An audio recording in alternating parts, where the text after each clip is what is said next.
श्री स्वामी समर्थ. नमस्कार मैत्रिणींनो, खूप खूप स्वागत तुमचं माझ्या या नवीन यूट्यूब चॅनलवरती.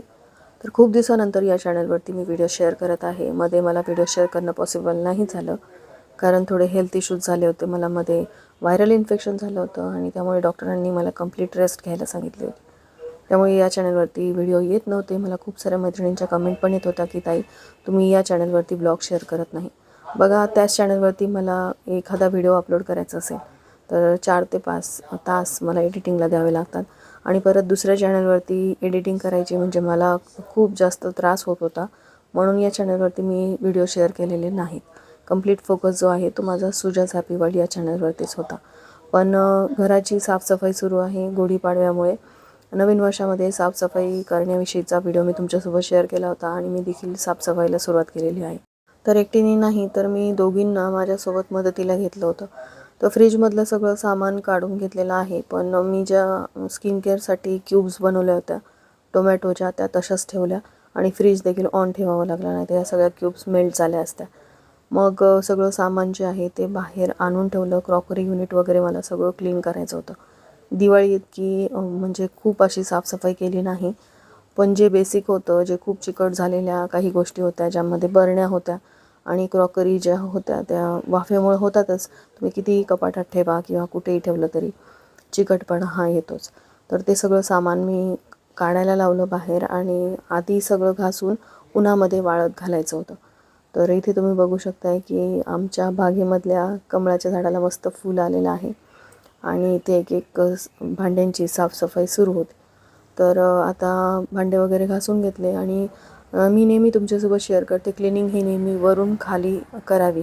तर वरच्या भिंतीपासून सुरुवात केलेली आहे. यासोबतच या चिमणीची क्लिनिंग देखील करत आहे. चिमणी तशी मी वरून साफ करत असते, पण कधी कधी म्हणजे जे वरचा पार्ट आहे तिथे हात पोचत नाही. मग तिथे पण खूप चिकटपणा म्हणजे चिकट थर साचतो, त्याला क्लीन करणं आवश्यक होतं. मग महिन्यातून किंवा 15 दिवसाला असं उभं राहून क्लिनिंग करावी लागते. तर सगळे भांडे जे आहेत ते क्रॉकरी युनिटमधले सगळे क्लीन झालेले आहेत. वरती ग्रीन नेट लावलेली आहे कारण उन्हाळा सुरू झालेला आहे. थोडीशी उन्हाची तीव्रता या ग्रीन नेटमुळे कमी होते. आमच्या हॉलमध्ये वगैरे थोडासा थंडावा जाणवतो, म्हणून सगळीकडेच ग्रीन नेट लावलेली आहे. वरती जे हे शेल्फ आहे त्यावरती पण खूप धूळ असते. मग मी त्यावरती न्यूजपेपरच टाकत असते आणि जेव्हा केव्हा मी डीप क्लिनिंग करते त्यावेळेस हे न्यूजपेपर बदलते. खरं सांगायचं तर असं 15 दिवसाला किंवा महिन्याला बदलणं होत नाही. बऱ्याचदा 3-3, 4-4 महिने हे पेपर तसेच असतात. पण जोही चिकटपणा आहे तो या पेपरवरती जमा होतो आणि मग ज्यावेळेस आपण क्लिनिंग करतो त्यावेळेस हे फक्त पेपर रिमूव्ह केले की मग आपली क्लिनिंग होऊन जाते. खाली काहीच धूळ वगैरे बसत नाही. म्हणजे प्रोटेक्शनसाठीच मी हे न्यूजपेपरवरती टाकत असते. आणि बरेच जण यावरती शीटचा पण वापर करतात, पण न्यूजपेपर मला कन्व्हिनियंट वाटतात कारण शीट जे आहेत ते परत एवढं चिकट होऊन बसतात की त्यांनाही क्लिनिंगची गरज पडते. मग हे न्यूजपेपर कसे यूज अँड थ्रो तुम्ही वापरा आणि फेकून द्या. तसं तर किचनची क्लिनिंग आपण रोजच करत असतो, पण डीप क्लिनिंग ज्यावेळेस करतो त्यावेळेस आपल्याला कळतं की आपलं किचन जे आहे ते किती घाण झालेलं आहे. वरवर आपल्याला असं वाटतं की आपलं किचन खूप छान आहे, पण जो चिकट थर असतो, जी ही धूळ असते, माती असते, ती भिंतीवरती किंवा आपल्या शेल्फवरती, आपल्या रॅकमधल्या असलेल्या भांड्यांवरती असते, ती एकदा तरी साफ करणं आवश्यक आहे. आणि या सणावारांच्या निमित्ताने का होईना आपण हे सगळं बाहेर काढतो आणि आपलं किचन जे आहे ते स्वच्छ होतं. तसं जिथे जिथे हात फिरे तिथे तिथे लक्ष्मी फिरे असं म्हणतात. पण सगळ्या गोष्टी नेहमीच करणं शक्य होत नाही. पण आता जेवढी क्लिनिंग रेग्युलरमध्ये असायला हवी ती तर मी करत असते, ज्यामध्ये सकाळचं क्लिनिंगचं रुटीन असेल, रात्रीचं क्लिनिंगचं रुटीन, ज्यामुळे माझ्या किचनमध्ये कॉक्रोचेस होत नाहीत तेवढी मी काळजी घेतेच.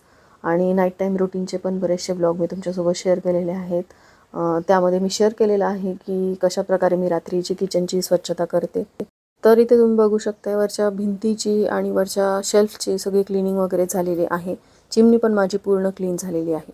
आता त्यानंतर मग खाली यायचं झालं तर मग खालच्या ज्या ट्रॉल्या असतात त्या क्लीन करायच्या आहेत.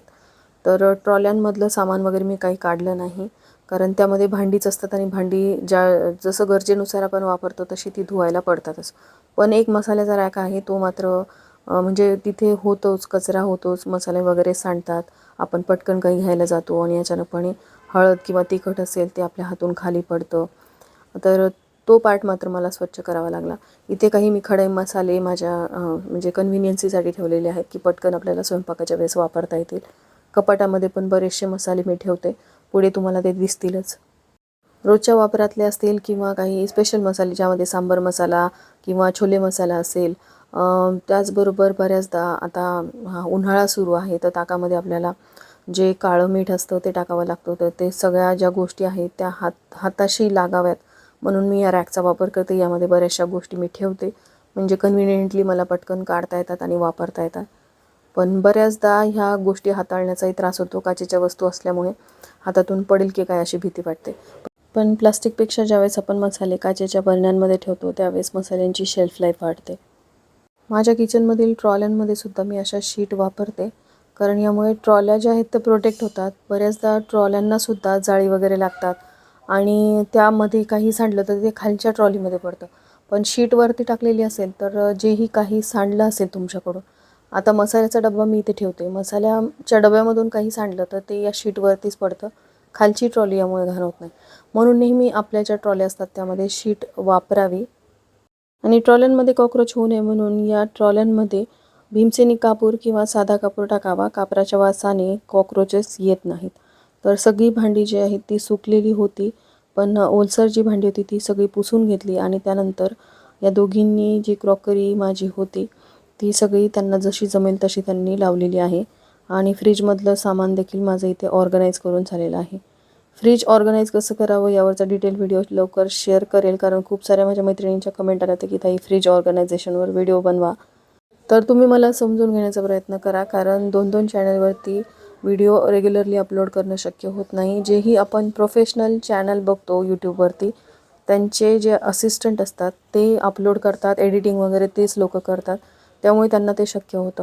पण ज्यावेळेस आपण स्वतःच काही गोष्टी करत असतो, स्वतःच एडिटिंग करतो, शूटिंगही आपल्यालाच घ्यावी लागते, त्यावेळेस काम खूप जास्त होतं आणि मग सगळं मॅनेज करणं पॉसिबल होत नाही. तर असो मैत्रिणींनो, ज्याही काचेच्या बरण्या मी धुवायला टाकल्या होत्या ज्यामध्ये मी मसाले ठेवत असते, ज्यामध्ये खडे मीठ असेल किंवा काळा मसाला असेल, कांदा लसूण मसाला असेल, तेजपत्ता आहे, तर हे सगळे मसाले मी या मोठ्या बरण्यांमध्ये ठेवते. मोठ्या बरण्या किंवा छोट्या बरण्या असतील, काचेच्या असतील तर हाताळायला थोड्याशा अवघडच जातात.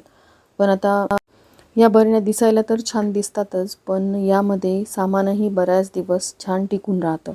म्हणून शक्यतोवर काचेच्याच बरण्या निवडाव्यात. आता हाताळायचा प्रश्न असेल तर अशा ठिकाणी ठेवाव्यात ज्या ठिकाणाहून तुम्हाला त्या इझिली ॲक्सेस करता येतील. बघा, ह्या ज्या मोठ्या मोठ्या काचेच्या बरण्या आहेत त्या वरून असं शेल्फमधून काढायला मला थोडंसं अवघड जात होतं, म्हणून मी वेगळा पर्याय निवडला.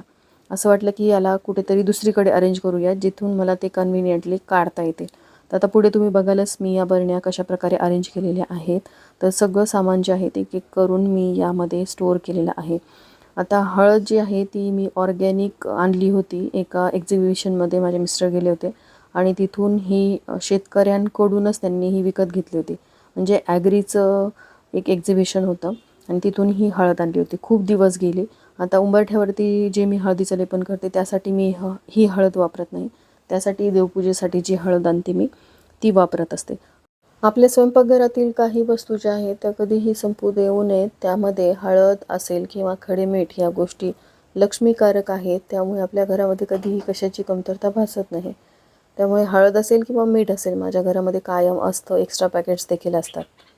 तर झालेले आहेत सगळे मसाले वगैरे स्टोअर करून आणि आता एक एक करून या बरण्या ज्या आहेत त्या मी लावणार आहे. आणि जी मिरची असते, मिरचीचे बरेचसे उपाय मी माझ्या सुजाता पिवळ या चॅनलवरती शेअर करत असते. तर ज्या अख्ख्या लाल मिरच्या आहेत त्या माझ्याकडे असतात आणि त्याच्यासाठी मी ही बरणी वापरते. तर हा एक शेल्फ आहे जिथे मी फक्त मसाले ठेवत असते. आपल्या रोजच्या वापरातले असतील किंवा खडे मसाले असतील जे जास्त प्रमाणामध्ये आपल्याला लागतात ते अशा बरण्यांमध्ये भरून ठेवते आणि रोज लागणारे मसाले तर गोल आपला जो मसाल्याचा डबा असतो त्यामध्ये लागेल तसं मी यामधून काढून घेत असते. आता मसाले कसे ऑर्गनाईज करावेत यावरती सेपरेट व्हिडिओ हवा असेल तर मला कमेंट करून सांगा. माझ्या किचनमध्ये मी मसाले कशाप्रकारे ठेवलेले आहेत ते मी नक्कीच तुमच्यासोबत शेअर करेन. तर मैत्रिणींनो, किचनची साफसफाई गुढीपाडव्याच्या आधी करायची होती ती माझी झालेली आहे. हा दिवस आहे शनिवारचा आणि मंगळवारी गुढीपाडवा आहे. तर गुढीपाडव्याच्या आधी अजून 2 दिवस आहेत, तर मला घराची देखील साफसफाई करायची आहे. त्यासाठी पुरेसा वेळ मिळेल म्हणून सगळं सामान मी लावून घेतलं, कोणतीही गोष्ट पेंडिंग ठेवली नाही. फ्रीज क्लीन झालं आणि किचन देखील पूर्ण चकाचक करून घेतलं. आता जे मोठे स्टीलचे डबे होते किंवा ट्रॉल्यांमधल्या ज्या बास्केट्स असतात त्या मी क्लिनिंगला टाकल्या नाही, कारण त्या बऱ्यापैकी क्लीन होत्या. दिवाळीच्या वेळेस मात्र सगळ्या बास्केट पण मी काढत असते, सगळे डबे पण रिकामे करते, कारण दिवाळीच्या वेळेस आपण एक ना एक कोपरा स्वच्छ करत असतो. तसं प्रत्येक वेळी जर किचन क्लीन केलं तर एवढी घाण आपली होत नाही, पण रोडवरती घर असल्यामुळे धूळ ही येतेच. तर इथे तुम्ही बघू शकता सगळे मसाले वगैरे ऑर्गनाईज करून झालेले आहेत. आणि या ज्या 3 बरण्या आहेत त्या माझ्या खूप फेवरेट आहेत, ज्यामध्ये या काचेच्या छोट्या बरण्या, या छोट्या छोट्या बरण्या मला खूप आवडतात, दिसायलाही छान वाटतात. आणि काही बरण्या ज्या मिरचीसाठी आणि मिठासाठी मी वापरते. तर पांढरी जी बरणी आहे ती मिठासाठी वापरते, एक्स्ट्राचं मीठ. आणि छोट्या बरणीमध्ये मीठ मी काढून घेते, लागेल तसं या बरणीमधून मी घेत असते.